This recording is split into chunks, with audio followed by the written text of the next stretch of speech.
Hello, my name is Sarah Call, and this is preparing for final exams. Let's get into it.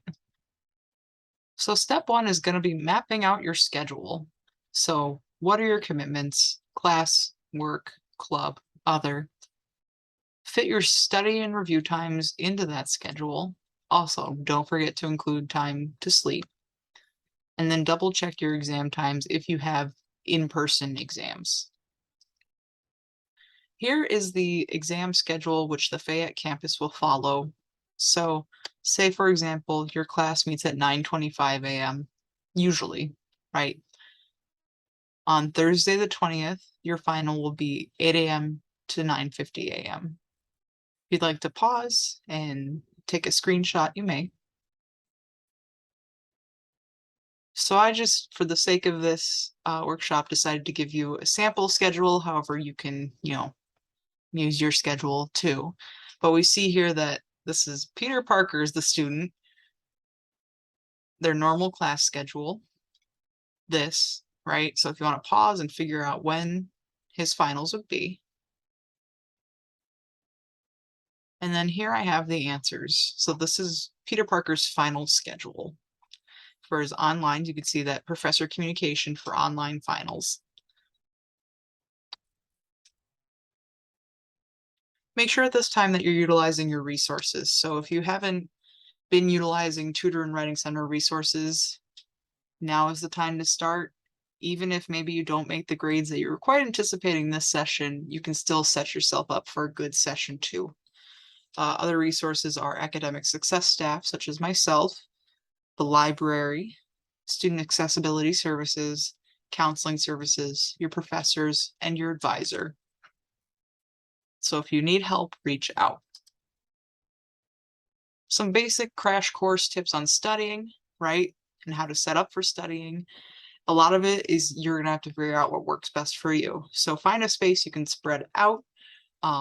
Maybe for you that is in your, say, dorm room. If you're on campus, maybe it's at a local coffee shop. Maybe it's, your dining room if you're at home, or your basement, wherever works best, right? Consider what sort of noise you need. So maybe you're a person that prefers background noise and music. Perfect. If you're somebody who needs silence, also accommodate yourself in that way. Individual or group studying is another option. Some people do better studying alone. Some people do better studying with a group. Uh, if you haven't tried one or the other before, I would say it's always worth a try. Maybe just not right now because finals are important and you don't want to, fail them. So my recommendation is if you're going to experiment with ways you're going to study that you haven't tried before, now is not the time. But I do encourage it in experiments. Bring a snack or some kind of food so that way you're not tempted to ditch studying to go eat something and then not return to it. And then taking frequent but disciplined breaks. So you can't expect yourself, or most usual people can't expect themselves to focus for 3 hours at a time. Make sure you're giving yourself little breaks to get up and walk around, stretch your legs, drink water, or maybe even just like talk to your friends on the phone or whatever. Breaks are good. Other strategies. So Quizlet and Kahoot are both online sites that you can kind of build tests and it'll quiz you and it kind of makes it into a game. Notes or flashcards, the age-old way of studying. Homemade practice exams. Attend study sessions, so that could also be with one of the Tutor Center pals.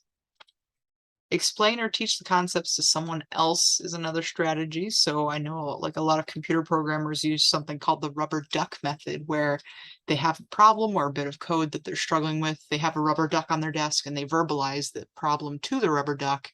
And in just verbalizing what is going on, they find the solution. So it doesn't have to be a human. It could be a guinea pig. It could be a rubber duck, whichever works best for you. Don't forget during finals to take care of yourself. So try not to pull any all-nighters. If you have to, make sure you're giving yourself time the next day to sleep, but that you also aren't foregoing any of your commitments. Practice meditation or yoga, go for a walk or run, take a long shower, de-stress techniques, Make sure you're eating and staying hydrated. And then here are some fun memes. Thank you for watching. Good luck on your finals.